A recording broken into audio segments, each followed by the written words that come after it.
Papo Livre e vamos dar continuidade às perguntas. Bom, vocês acham que é possível alcançar durante a vida a paz de espírito? Se sim, de que forma? A paz de espírito é tudo que Deus propôs e que Jesus Cristo fez, o ser humano também é capaz de fazer. E a paz de espírito é o quê? Na nossa concepção é uma evolução espiritual. Mas como que você vai alcançar a paz de espírito? Primeiramente você precisa voltar para dentro de si.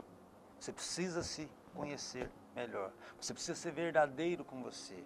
A partir do momento que você for verdadeiro consigo, e aí estendendo as demais pessoas ao seu redor, você respeitar o outro como a ti mesmo, fazer só o bem, aí você pode ter certeza que você vai alcançar a paz do espírito, deixando o lado material de fora, pensando apenas em fazer o bem e ser uma pessoa útil à sociedade. Aí você vai alcançar a paz do espírito. Eu também acredito que é capaz, que o ser humano é capaz de alcançar nessa vida a paz de espírito. Assim como o Paulo citou algumas figuras aí, como Mahatma Gandhi, o próprio Jesus Cristo, eu falei do Mujica. Eu acho que são exemplos claros de gente que conquistaram paz de espírito na Terra, na vida em si. Gente que se realiza com a vida que tem, que é completo com o seu próprio dia a dia. Como alcançar isso aí, eu acho que é muito inerente de cada ser humano. Cada ser humano tem uma crença e acredita numa coisa. Então, cada ser humano se completa de uma forma efêmera, de uma forma diferente, de uma forma singular. Cada ser humano é único. E eu vou até mais longe ainda. Para que quando a gente tem qualquer problema em casa, ou qualquer problema que está dentro da gente, você não consegue ficar tranquilo. Nelson Mandela, quando ficou seus 26 anos preso, ele foi uma pessoa que alcançou a paz de espírito. Mas como? Ele perdoou as pessoas que fizeram mal a ele. E o início e o fato principal para que você tenha paz de espírito é perdoar. Perdoe a si mesmo primeiro, depois você perdoa as ofensas que você tem sentido. Aí você realmente você vai poder dormir tranquilo, porque é muito melhor que você seja o ofendido a ser o ofensor. É mais uma questão de estar bem consigo mesmo, Consigo né? mesmo. E Muito fazer melhor. boas ações no dia a dia, né? Existem algumas religiões que proíbem algumas ações, como por exemplo a transfusão de sangue. O que vocês pensam sobre isso? Eu acho que o ser humano tem que evoluir, assim como as religiões também têm que evoluir. Por que você proibir uma transfusão de sangue se o intuito dessa for salvar uma vida? Eu acho assim, nós como seres humanos, já que Jesus deu a vida por nós, por que nós não, o que custa para a gente doar sangue? O que custa para a gente salvar uma vida? A doutrina espírita é totalmente a favor disso. Porque a doutrina espírita entende o quê? Que existe o livre-arbítrio em todas as ações. Nada na doutrina espírita é proibido. Só que o que você fizer de certo ou errado, você vai colher lá na frente. Então, você pode fazer o que você quiser. Agora, essa questão de doação de sangue ou não, a gente acredita que eu não proibiria jamais qualquer pessoa de fazer isso, tanto que a nossa doutrina nem comenta sobre esse caso. Eu acredito que todo dogma, toda restrição, toda doutrina que seja oligárquica ou totalitária é uma forma de regresso. Eu acredito que em prol do progresso, em prol da evolução da medicina, em prol da evolução da pesquisa é válido qualquer coisa.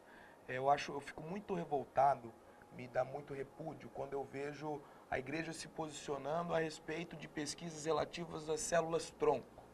Eu acho que é uma coisa paralela. Eu fico muito inconformado quando eu vejo a igreja se mobilizando dentro do Congresso, da bancada evangélica, para colocar uma orientação política, um dedo numa decisão que a igreja acredita que não é certa. Eu acho que já foi o tempo onde os poderes se misturavam na prática. Não que não se misturem. Toda forma de politizar uma massa, toda forma de doutrinar um grupo, está atrelada entre política e religião. É uma coisa que não se desvincula. Mas como hoje o poder é paralelo no papel, a gente dividiu o poder, a gente vive numa república democrática de direito, eu acho que isso não cabe mais. E isso que eu estou falando no campo da política, da ação política da igreja. No campo da doutrina, da proibição ali do pregador para o fiel, eu também acho como um atraso.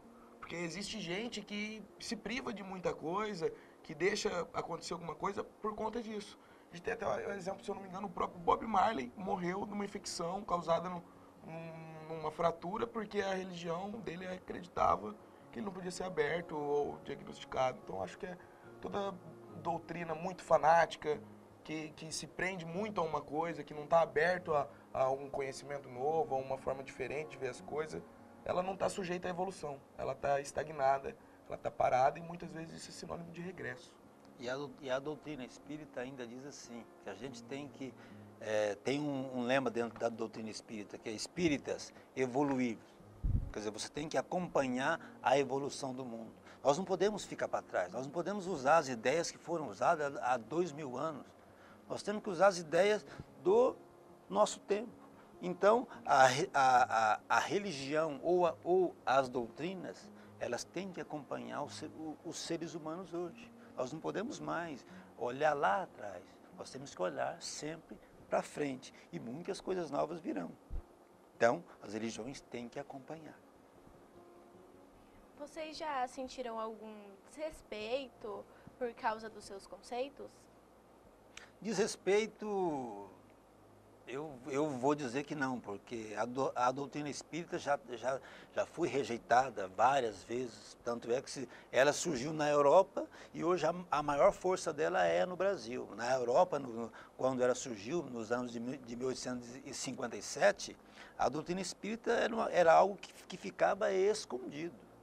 Nós temos relatos de espíritas que residem hoje lá na Europa, que eles falam, que eles vêm aqui e falam, nossa, mas como é bom aqui tem centro aqui, tem centro ali, a gente pode falar, lá na Europa não pode. Ainda né? Não pode, Eram héreges. Assim, em certos lugares que você vai e fala isso, as pessoas não ah, espírita, credo, o que é isso? Mas sabe o que é isso? Não é nem a religião que faz isso.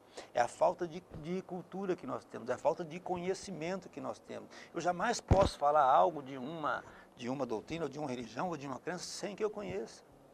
Porque toda religião, se você ver, ela busca um objetivo só, que é Deus.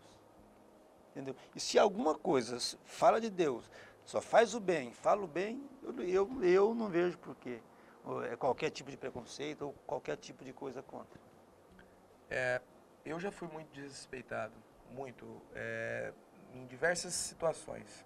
Eu venho de família católica, eu fui doutrinado na igreja católica, eu fui catequizado. E logo quando eu deixei de praticar, que eu deixei disso com 13, 14 anos, eu fui muito reprimido dentro de casa, eu tive problemas com família, pessoal, minha família inteira é católica. Então, eu já entendo a partir daí os desrespeitos. Mas o maior desrespeito vem depois. Porque quando você começa a se posicionar, você não tem religião, a pessoa, ele é ateu, te taxa de ateu, te taxa de satanista, te taxa de coisas que você não é. Principalmente depois que eu me expus como candidato e fui eleito, isso aumentou muito. Isso aumentou muito. Então, a gente da igreja me cobra. Um dia, num post meu no Facebook, eu compartilhei uma medida do Senado Federal que pedia tributação para entidade religiosa. E é uma luta que eu acho muito válida, porque a igreja e o partido político hoje são dois portais enormes de lavagem de dinheiro, porque a gente não tem controle fiscal. Não que uma pequena igreja que faz um trabalho social precisa ser defasada para pagar imposto, não. Não é isso. É uma questão de controle fiscal. A gente saber quem que doa, para onde vai, para a gente ter o controle da moeda. Não é uma questão de tributar a entidade. Ninguém entendeu isso. Porque você entrou na política para brigar contra as igrejas, porque você é ateu, porque você é do demônio, porque não sei o quê. É isso que as pessoas falam. Então eu entendo isso como um desrespeito muito grande. Isso me incomoda bravamente. Eu parei de me expor, eu parei de de ficar me expondo por qualquer coisa, de ficar entrando em debate por qualquer coisa. Minha rede social me comporto hoje de maneira diferente. É uma coisa bem complicada. E tem uma coisa que Deus, Jesus Cristo, né? Quando ele chegou há 2000 anos atrás, ele só pediu duas coisas para nós. Ele não pediu a nenhuma que você frequentasse qualquer templo religioso ou que você professasse Foi Pedro que fez isso, né? qualquer religião. Não, mas o ensinamento de Cristo. Ele só disse assim: ame seu próximo como a ti mesmo e a Deus sobre todas as coisas. Porque quando você amar o seu próximo como a ti mesmo e tratá-lo como você gostaria que fosse tratado, você jamais vai cair em qualquer outro erro na sua vida. Acaba sendo também uma falta de informação e ignorância, né? Exatamente. Porque é um preconceito. É um preconceito. Exatamente. As pessoas falam do que não conhecem. Ó, me falaram que é assim, mas não, então você precisa realmente conhecer. E assim, eu tava falando, só ressaltei que a gente é taxado de ateu como se fosse um xingamento. Não, a gente tem que respeitar os ateus como pessoas comuns que têm religião da mesma forma. Porque o cara ser ateu hoje é nada mais, nada menos que a convicção particular dele. Ele não está afetando ninguém, a crença de cada um não faz dele uma pessoa melhor. O comportamento dele faz. Tem que... No céu está cheio de ateus e como diz as más línguas, e no inferno está cheio de religiosos com boa intenção. Isso é muito bom, essa frase é boa. Bom, existem rumores de que as pessoas ficam mais religiosas com o tempo. Vocês concordam com isso? Ficam mais religiosas com o tempo.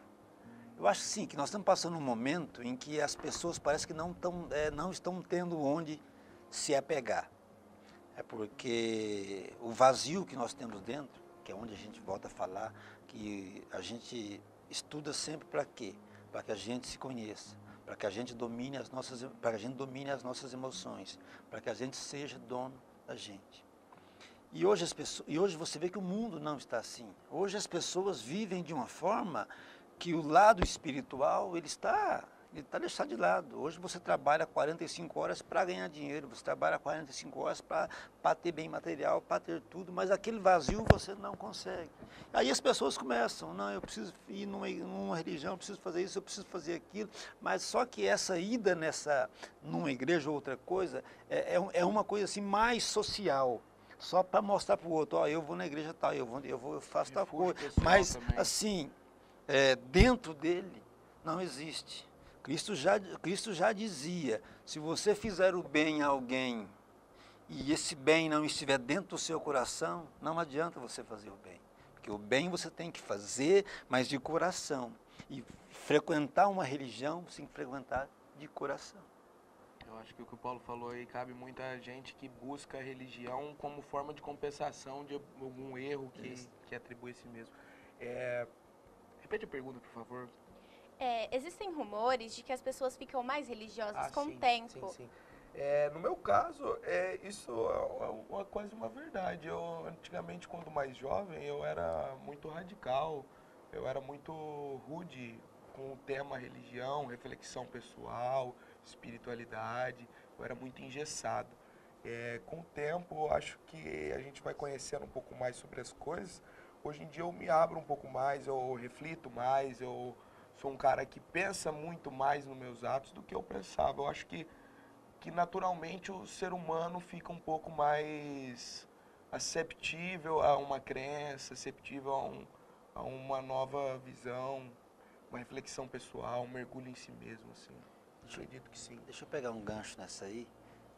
Com a pergunta que você fez e que as pessoas ficam mais religiosas com o tempo, eu penso assim, de uma outra maneira, e é até uma espetada nas pessoas, porque as pessoas vivem longe de Deus a vida toda. Quando eu chego aos 60, aos 70, bom, eu estou perto de morrer, eu preciso ficar perto de Deus agora. Agora eu preciso fazer alguma coisa para me salvar. Entendeu? E as pessoas esquecem que a vida não é assim. Que você vai levar as suas boas ações. Tem uma frase que fala que o ser humano gasta a sua juventude buscando dinheiro, depois na velhice gasta seu dinheiro buscando a saúde e vivem como se nunca fosse morrer e morrem como se nunca tivessem vivido, né? Realmente.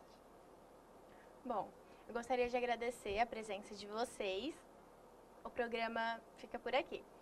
Então, o programa fica por aqui. Muito obrigada pela audiência e até a próxima.